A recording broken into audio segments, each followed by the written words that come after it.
Hello అండి, welcome back to our channel Sarees World. ఈ రోజు అయితే రాఘవేంద్ర స్వామి టెంపుల్ గురించి చూద్దాం.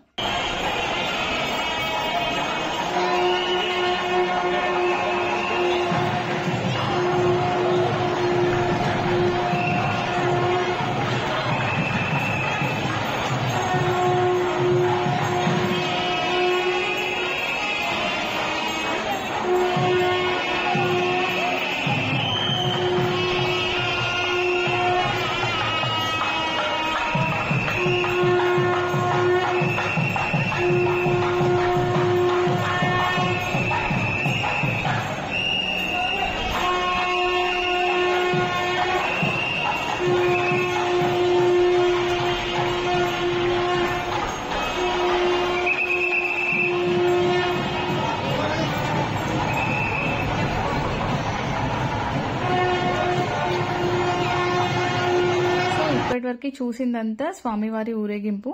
ప్రతి గురువారం రోజు సాయంత్రం 7 జరుగుతుంది స్వామివారి ఊరేగింపు ఏనుగు పైన.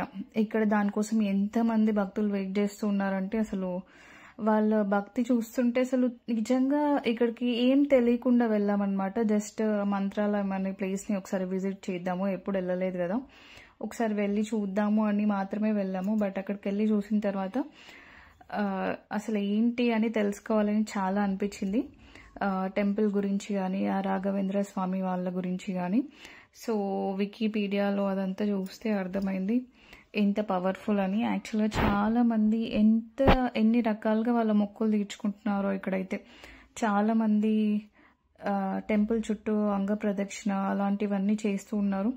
అండ్ అడుగులు వేసుకుంటూ ప్రదక్షిణలు చేస్తున్నారు. చాలా మోకాళ్ళ పైన నడుస్తున్నారు. అసలు ఇంతమంది ఇన్ని రకాలుగా పూజిస్తున్నారు. అస్సలు చాలా మంచిగా అనిపించింది. మేము ఇంత మంచి ప్లేస్కి మమ్మల్ని ఏ టెంపుల్కైనా సరే వాళ్ళు ఆ దేవుడు వాళ్ళు మనల్ని రప్పించుకోవాలి అనుకుంటే మాత్రమే మనం వెళ్ళగలుగుతాం అనేది చాలా అంటే చాలా నమ్ముతాం. నేను ఇంకా మా ఫ్యామిలీ వాళ్ళైతే. ఎందుకంటే చాలాసార్లు మనం చాలా ప్లేసెస్కి వెళ్ళాలనుకుంటాము, టికెట్స్ బుక్ చేసుకుంటాము, అన్నీ చేసుకుంటాము, బట్ వెళ్ళలేము. కొన్ని టెంపుల్స్కి మాత్రం అనుకోకుండా ఒకసారి అనుకుంటే సరిపోతుంది, వెళ్ళిపోతాము. అలాంటి టెంపుల్లో ఇది కూడా మాకు ఒక అదృష్టం అన్నమాట. ఈ టెంపుల్కి అసలు జస్ట్ ఊరికే ఒకసారి వెళ్ళేసి వద్దాము అనుకున్నాము, వెళ్ళిపోయాము. ఇంకా యాక్చువల్గా శ్రీశైలం ట్రిప్లో ఇది కూడా యాడ్ చేసేసి వెళ్ళామన్నమాట. యాక్చువల్గా ఈ టెంపుల్ అయితే రాఘవేంద్ర స్వామి వారి కోసం అయితే కట్టారు. ఇక్కడ మఠం అంటారు. యాక్చువల్గా ఇక్కడ మనం ఉండాలనుకుంటే మాత్రం ఒక 3 days ముందే రూమ్స్ బుక్ చేసుకుంటే బెటర్. యాక్చువల్గా మేము వెళ్ళాము డైరెక్ట్గా, రూమ్స్ అదంతా ఏం బుక్ చేసుకోలేదు. బట్ ఒక 1 hour వెయిట్ చేసామన్నమాట. మఠం వాళ్ళు రూమ్స్ కూడా ప్రొవైడ్ చేస్తున్నారు. ఆ రూమ్స్ కోసం ఒక 1 hour వెయిట్ చేసాము. మాకైతే లక్కీగా ఒక 2 rooms అయితే దొరికాయి. అత్తయ్య వాళ్ళు మేము వెళ్ళామన్నమాట. ఇంకా కొన్ని రీసెంట్గా కట్టినవి కూడా ఉన్నాయి విత్ ఏసీ రూమ్స్. అవి 1200. యాక్చువల్ మేము ఉన్నది 500. ముందే బుక్ చేసుకుంటే ఇంత ప్రాబ్లం ఉండదు అనమాట. ఇకపోతే ఈ రాఘవేంద్ర స్వామి అనే అతను చాలా గొప్ప భక్తుడు అనమాట. శ్రీ మహావిష్ణువుకి, మన ఆంజనేయ స్వామికి, వాళ్ళ కోసం చాలా తపస్సు చేసి ఒక మఠాన్ని అయితే ఇక్కడ ఏర్పాటు చేశారు. యాక్చువల్గా రాఘవేంద్ర స్వామి తమిళనాడులో పుట్టారనమాట. అక్కడికి వెళ్ళిన తర్వాత అసలు చాలా ప్రశాంతంగా అనిపించింది. మనసుకి అయితే చాలా నిజంగా ప్రశాంతత లభించినట్టు అనిపించింది. సీరియస్గా అక్కడ కూర్చున్నంతసేపు అసలు ఎంత పెద్దగా ఉందంటే టెంపుల్ చాలా పెద్దగా ఉంది. ఇదంతా గుడి ముందు ఉన్న ప్లేస్ అనమాట. ఇంతకుముందు ఇవన్నీ లేవు. యాక్చువల్గా అప్పట్లో మన ప్రభాస్ కూడా ఒక ఫిలిం తీశారు దీని గురించి. బట్ సీరియస్గా నాకు అసలు ఎలాంటి నమ్మకం లేకుండా వెళ్ళాను, కానీ అక్కడికి వెళ్ళిన తర్వాత చాలా ప్రశాంతంగా అనిపించి మనసు చాలా పీస్ఫుల్గా, అసలు ఎంత ఏమో తెలీదు, ఏదో తెలియని భారం దిగిపోయినట్లు అయితే అనిపించింది. అక్కడ నుంచి అసలు లేవబుద్ధి కాలేదు. మేము ఇక్కడ ఉన్న ఈ ఖాళీ ప్లేస్లో చాలా మంది భక్తులు కూర్చున్నారు. మేము కూడా కాసేపు కూర్చున్నాము. అసలు చాలా లైట్గా అనిపించింది బాడీ మొత్తం. అయితే అంత పీస్ఫుల్గా అనిపించింది. నిజంగా అక్కడికి ఏ నమ్మకం లేకుండా అయితే వెళ్ళామన్నమాట. ఇదంతా ఎవరిని ఇన్స్పైర్ చేయడానికి కాదు, బట్ నా ఫీలింగ్ ఎగ్జాక్ట్గా ఏం జరిగిందో చెప్తున్నాను. పిల్లలు కూడా చాలా మంచిగా ఎంజాయ్ చేశారు. ఈ ప్లేస్కి ఫస్ట్ టైం వెళ్ళినాము. సో ఇక్కడంతా టెంపుల్ చుట్టూ ఈ ప్రహారీ గోడలాగా కట్టేసి వాటికి మన దేవతలందరి ప్రతిమలు అయితే చెక్కించారు అక్కడ గోడల పైన. చాలా బాగుంది ప్రశాంతంగా. అండ్ ఇక్కడ మన హైదరాబాద్ నుంచి అయితే ఒక 250 కిలోమీటర్స్ ఉంటుంది. అండ్ కర్నూలు నుంచి అయితే 100 కిలోమీటర్స్ ఉంది. యాక్చువల్గా మేము ఫస్ట్ శ్రీశైలంకి వెళ్ళాము, తర్వాత మహానంది, తర్వాత యాగంటి, తర్వాత ఇక్కడికి వచ్చామన్నమాట. కర్నూలు నుంచి అయితే మాకు 100 కిలోమీటర్స్ అయితే ఉంది. ఇక్కడ ఉండడానికి మఠం బెస్ట్ ఆప్షన్. యాక్చువల్గా మఠంలో రూమ్స్ అవైలబుల్గా ఉంటే. సో బయట అంత ప్రాపర్గా అయితే ఏం లేవు, అన్నీ చిన్న చిన్న హోటల్స్లో ఉన్నాయి, అవి ఏమీ అంత బాగాలేవు స్టే చేయాలనుకుంటే. మేము ఈవినింగ్ టైంలో వెళ్ళాము, మంచిగా లైటింగ్ అదంతా అయితే మంచిగా ఎంజాయ్ చేసాము, చాలా ప్రశాంతంగా అనిపించింది. అండ్ లోపల దర్శనంకి కూడా 2 times వెళ్ళినాము. అసలు రష్ ఎక్కువగా లేరు. మనం లోపలికి వెళ్ళి ఆ స్వామివారిని ఎంతసేపు అయినా మొక్కుకోవచ్చు. యాక్చువల్గా పదండి పదండి ముందుకు వెళ్ళిపోండి అని అనేవాళ్ళే లేరు అక్కడ. ఎంతసేపు కావాలంటే అంతసేపు నిలబడి మొక్కుకునేలాగా ఉందన్నమాట ఆ ప్లేస్. చాలా ప్రశాంతంగా అనిపించింది. దేవుడికి ఆపోజిట్లో ఆంజనేయ స్వామి, తర్వాత ఈ రాఘవేంద్ర స్వామి, ఇలా ఇద్దరు ఉన్నారు ఆపోజిట్లో ఒకరికొకరు. అండ్ మగవాళ్ళు అయితే కంపల్సరీ షర్ట్స్ ఇంకా బనీన్స్ అయితే తీసేసి వెళ్ళాలి. యాక్చువల్గా మాకు తెలియదు, అక్కడికి వెళ్ళిన తర్వాత చెప్పారనమాట. నార్మల్గా ఒక పంచ, ఒక పైన కండువా వేసుకొని అయితే వెళ్ళాలి మగవాళ్ళు. అండ్ ఆడవాళ్ళకి కంపల్సరీగా సాంప్రదాయ దుస్తులు ఇవన్నీ వేసుకొని వెళ్ళాలన్నమాట. దర్శనానికి పెద్దగా ఇబ్బంది పడాల్సిన అవసరం లేదు.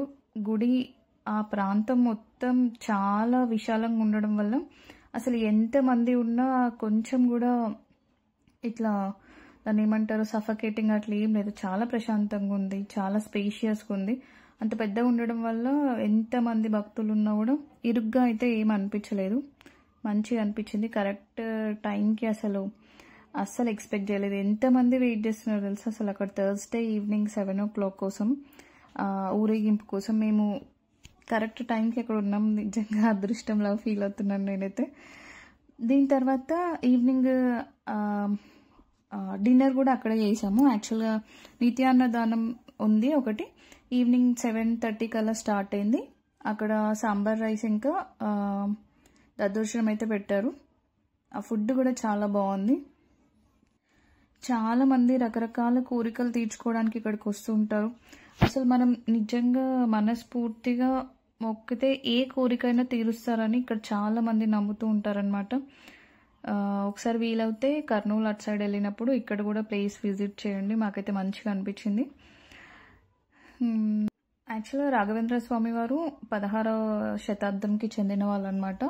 సో అప్పటి నుంచి భక్తులందరికీ తను చాలా మత బోధలు అలాంటివన్నీ చేశారు. ద్వైత సిద్ధాంతాన్ని అయితే పాటించారనమాట ఇక్కడ స్వామివారు. సో కర్ణాటకలో కూడా చాలా బోధనలు అలా చేయడం వల్ల అక్కడ భక్తులు కూడా చాలా ఎక్కువ మంది వచ్చారు. ఇక్కడ ప్రతి బోర్డు మనకు కన్నడలోనే కనిపిస్తుంది. ఎక్కువ మంది భక్తులు కన్నడ వాళ్ళే ఉన్నట్టు అనిపించింది నాకైతే బళ్ళారి ఆ ప్లేస్ నుంచి.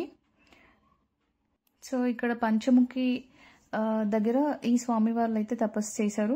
అండ్ ఇక్కడ తుంగభద్ర నది ఒడ్డున ఈ మంత్రాలయం అనే ప్లేస్ ఉంది. అసలు చూడండి లైటింగ్లో కానీ అసలు ఈ గాలి అసలు ఎంత ప్రశాంతంగా అనిపించిందో. అండ్ ఇక్కడ మనకి బయట లైవ్లో కూడా కనిపిస్తుంది. అక్కడ టెంపుల్కి పైన మనకి ఒక స్క్రీన్ అయితే పెట్టారనమాట. లోపల టెంపుల్లో ఏం జరుగుతుందో అదంతా లైవ్. ఇక్కడ చూడండి అసలు చాలా మంది రకరకాలుగా వాళ్ళ ప్రదక్షిణలు అయితే చేస్తున్నారు. ఇదంతా గుడి లోపల. అసలు ఎంత పెద్దగా ఉందో చూడండి ఇక్కడ ప్లేస్ అంతా. చాలా మంది భక్తులు ఉన్నా కూడా కొంచెం కూడా సఫకేటింగ్గా ఇరుగ్గా అట్లా ఏం అనిపించలేదు. ఎంత స్పేషియస్గా ఉండడం వల్ల ఎంతమంది ఉన్నా అసలు ఏర్పడట్లేదు అనమాట. ఇదంతా గుడి చుట్టూ ప్రాంతం. లోపల ఉన్నది గర్భగుడి. ప్రశాంతంగా జరిగింది దర్శనం కూడా. అసలు నెట్టేసుకోవడము అట్లాంటిది ఏం లేదు.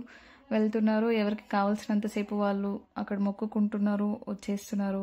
వెళ్ళండి అలా వెళ్ళిపోండి తొందరగా అన్నట్టు ఏం లేదు. ఇక్కడ సేవ కూడా చేస్తారంట. 3 days 5 days 7 days అలా తుంగభద్ర నదిలో స్నానం చేసేసి ఇక్కడ వచ్చి స్వామివారికి సేవ కూడా చేసుకుంటారంట. చాలా మంది వాళ్ళ కోరికలు నెరవేరుతున్నాయి కాబట్టి చాలా రకరకాల ప్రదక్షిణలు చేస్తున్నారు. ఇక్కడ చూడండి అడుగులో అడుగు వేసుకుంటూ అలా. కొంతమంది ఏమో సాష్టాంగ నమస్కారాలు, అట్లా అంగ ప్రదక్షిణలు చాలా రకరకాలుగా చేస్తున్నారు. ఎంత నమ్మకం ఉంటే అలా చేస్తారు చెప్పండి ఎవరైనా. సో నాకు కూడా మంచిగా అనిపించింది. సో చూడాలి మళ్ళీ నెక్స్ట్ టైం ఎప్పుడు వెళ్తాము. Thank you for watching this video. This is all temple. ఇక్కడ చాలాసేపు కూడా కూర్చున్నాము. ఎక్కడ తొందరగా వెళ్ళిపోండి, బయటికి వెళ్ళిపోండి, ఎక్కువసేపు కూర్చోద్దు అనే వాళ్ళు కూడా ఎవ్వరు లేరు. మీకు ఎంతసేపు కావాలంటే అంతసేపు కూర్చొని మెడిటేషన్ చేసుకోవడము, స్వామివారి భజనలు చేసుకోవడము, ఏది కావాలంటే అది చేసుకోవచ్చు చాలా ప్రశాంతంగా. ఇక్కడ ఒక అతను మోకాళ్ళ పైన నడుస్తున్నాడు. సో ఇలా ఉందన్నమాట టెంపుల్ ఓవరాల్గా అయితే. చాలా బాగుంది. కర్నూలు నుంచి 100 కిలోమీటర్స్, హైదరాబాద్ నుంచి 250 కిలోమీటర్స్, ఒక 5 అవర్స్లో వెళ్ళిపోవచ్చు. అండ్ స్టే కూడా బాగానే ఉంది. మనకి కావాలంటే తుంగభద్ర నదిలో కూడా స్నానం చేసి డైరెక్ట్ టెంపుల్కి రావచ్చు. బట్ మేమైతే అక్కడికి ఏమి వెళ్ళలేదు నదిలో స్నానం చేయడానికలా. సో చల్లగాలి, ఈవినింగ్ టైంలో వెళ్తే లైటింగ్ అదంతా ఎంజాయ్ చేయొచ్చు. అండ్ థర్స్డే ఇక్కడ చాలా మెయిన్ పూజలన్నీ జరుగుతాయంట.